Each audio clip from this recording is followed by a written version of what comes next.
Hey, what's up, everybody? It's PDF44 coming at you with another video. Doing this one in the dark again. Ending my night. Lakers loss. I'm sure no one's surprised by that, least of all myself, who predicted this um, as of what earlier in the week. I mean, initially had the Lakers winning at 6, but that was only if AD was going to be healthy. He was not. But what I couldn't predict was how badly the team would play without him. There are levels to our levels of play, if that makes any sense. There are levels to how poorly we could play. We've seen the Lakers play badly in different ways this season, particularly when players were out. But what we hadn't seen was players give up.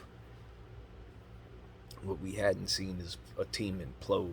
What we hadn't seen is a team that looked like they were ill prepared for the assignments they had in front of them. That's what we saw in the playoffs. It was a complete and utter implosion. Um, it wasn't a reflection of the team that we had seen all regular season. Even with the struggles that we had, we were a better team. We played defense even without AD, without LeBron. Even though we had times where we struggled, the team played hard. They played like they had some urgency. They played with energy. Most of the time, that was because we had energetic players on the floor like Montrezl Harrell and THT and Alex Caruso. I don't know what happened in regards to coach giving up on some of those guys, particularly Montrezl Harrell and THT, but that is what appeared to have taken place. And as a result, the Lakers didn't have the energy that they needed. Andre Drummond, that didn't work out. Marc Gasol, that didn't work out. I think that was the most important thing that I've learned this season is that our center play was just not where it needed to be.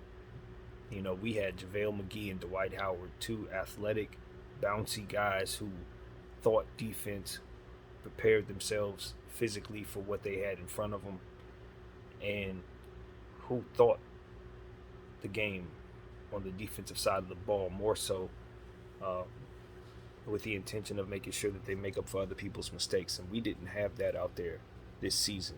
We didn't have that at all. And I think it is why we lost. I'm looking at some of the teams that have strong bigs, and as I predicted several years back, when these bigs started getting drafted, I said, you got to have one if you're going to start competing with some of these teams, because that's really what it's about now. Do you have a strong guy? Do you have a Jokic? Do you have an Embiid? Okay, if you don't have one of those, do you have a Capella? Do you have a Ayton? Do you have a Gobert? Do you see what I'm saying? Like, it's a running theme. All these teams have big time centers, and if they're not big time centers, they're damn near close. We need to get prepared by making sure that we get one of those guys on this team next year that can assist AD, but not take away from what it is that he does by clogging the paint. He doesn't want to play center, even though it does make us a better team when he does. I see why. Because he does not hold up. So it's no sense in him going up against physical players if we know we're going to have injury issues. So we need to have a very, very solid insurance policy for him. We had that in Dwight Howard, but it just didn't work out. He made the right decision for himself because he's still in the playoffs and we are not. But I don't think that would have been the case if we would have re-signed him. And I think most people agree. But that's kind of outside of our control. And it is what it is. Signing Montrezl Harrell, it felt good. They did take something from the Clippers, but just like most things that are done that way, it backfired. When you do that, it usually backfires. When you do something out of spite, the Clippers found that out. Kawhi Leonard, Paul George, how spiteful they were toward us and how they fizzled out in embarrassment. We did the same thing in regards to them, in regards to picking up Montrezl Harrell in the fashion that we did, and we fizzled out just the same. Take that for what it's worth. I read into stuff like that. But injuries ultimately were the case. Injuries kind of knocked our team around, sent them all out of sorts, and ultimately I think our coaching staff kind of imploded.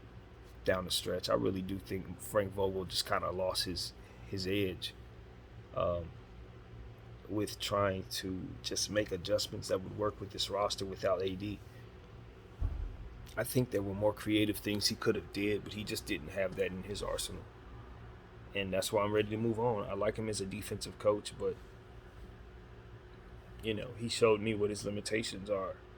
And as I've been singing for the last couple of videos, we miss Rondo. That's what we miss. His IQ, his vision out there, his ability to facilitate when LeBron is in LeBron's absence. That's what we miss out there. We could talk circles around effort. We could talk circles around lacking size. But at the end of the day, it wasn't size that we were lacking. It was a talent with that size. It was cohesiveness and fit with those bigs.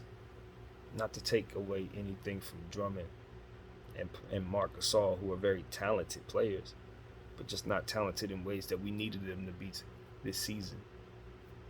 And that's really what it came down to.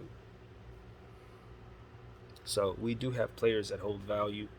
We can make some trades. Like I said, I don't think there should be too many players that were on this roster this year coming back next season, not named LeBron James and Anthony Davis. Obviously, THT is somebody we value, so I expect to see him here. But guys like, and I've said this a million times, so I probably sound like a broken record, but guys like Montrezl Harrell and Drummond and Wesley Matthews, Kuzma, guys like that, I could totally see not being on this roster next season. And Kuzma had just a really, really rough playoffs, a really, really rough tenure. He's had a rough career, to be honest. And I just believe that there are better fits for him in this league, better places for him to kind of do what it is that he does. He's a guy that would be fantastic in a spread offense where it's not a whole lot of defense required. He could play the stretch four, that kind of thing, some three, even some two. Let him kind of circulate in the twos and threes so he can guard smaller players and use his size and his ability to mess with them. He needs to get around some coaches that can help him with his footwork, kind of help him with his positioning and defense on rebounding and things like that so he can improve upon what is already becoming a strength for him, which is on the boards. But ultimately, he just needs to find his confidence, and he needs a point guard that can facilitate the ball to him and make him look good out there. One of those ball brothers. Basically, he needs to either get himself to the Pelicans or get himself to Charlotte. He needs to find his way to play with somebody like that.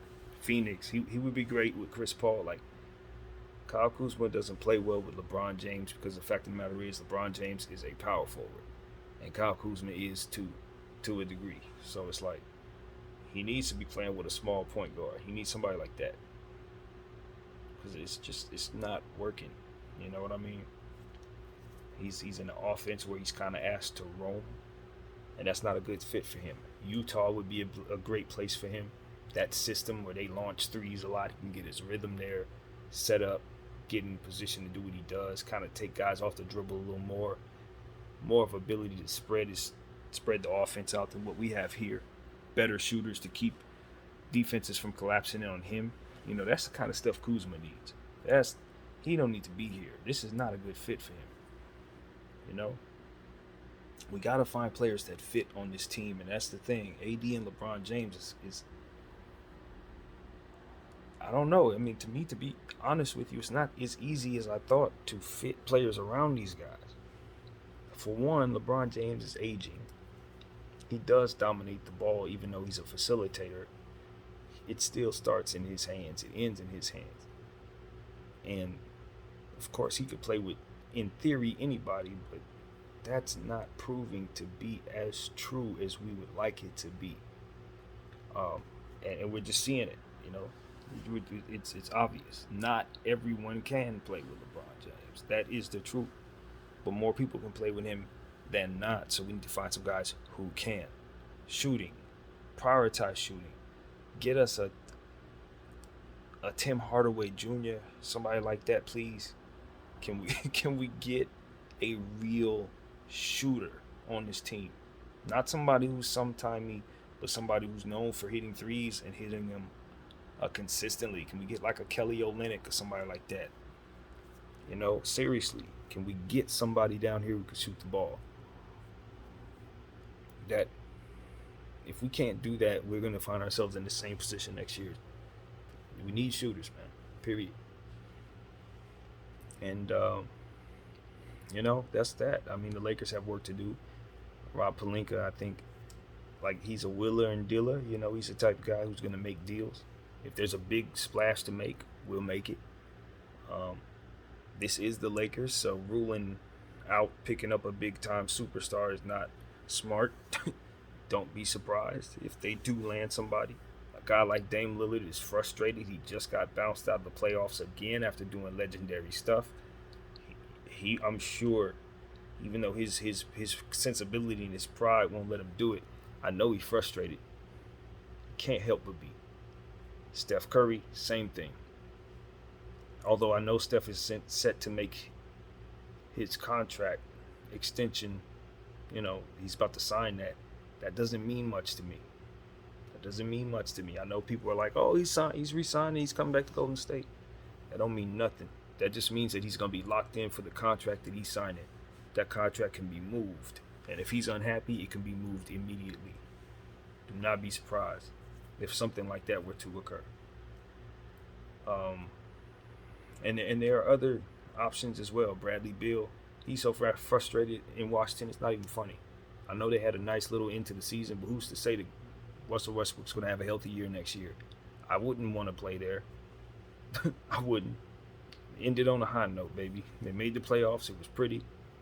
Ended on a high note. I think Bradley would love to get the heck up out of there. And there are other players too. A guy like Kristaps Porzingis, he's going to be on the market. Dallas, I'm sure, would ready to move on. He's not the player they want him to be, but he could be the player we need him to be. I can tell you that. He would help us a lot. Him and Anthony Davis are devastating. And it ain't no clogging of the paint because Kristaps wants to shoot threes. He don't even want to be in there. So that's an interesting matchup right there. That's an interesting pairing, rather. I'd like to see the Lakers try to do something like that.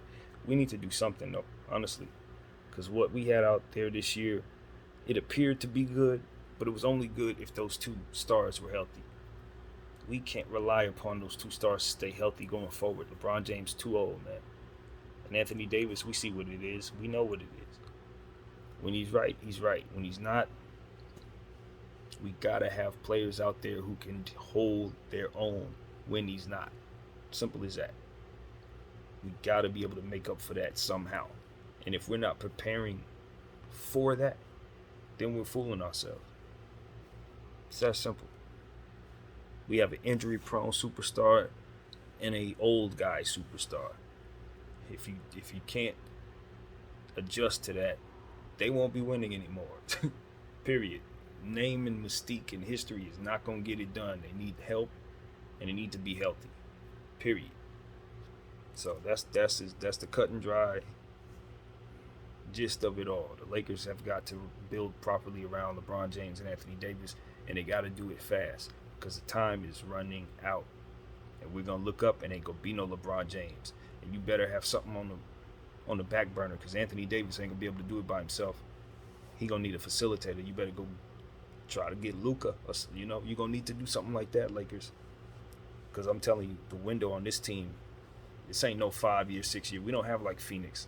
This ain't like Philly, Milwaukee. Them teams got the future of many years to mess up and get bounced in the first round. We don't. We simply don't. This man could up and retire this offseason. Wouldn't shock me at all. Like, that's how close he is to doing so in terms of age. I mean, at any time. So we got to stop wasting seasons. This was a wasted season. If we really wanted to help ourselves, we should have missed the playoffs and got that lottery pick. We did nothing for ourselves this year. It's a failure. It's a failure on everybody's part. And yeah, as a fan, that's unacceptable. We got 2 MVPs on this team, and we're supposed to have the deepest team in the league. And we were bounced in the first round by a team that we know we're better than. just because we were missing one guy. Nah. And I don't care if that dude is the guy. Nah. One player should not sway things that much. We're too reliant upon that guy. That's what that taught us. My name is BDF44. Thank you guys for watching. I'm out.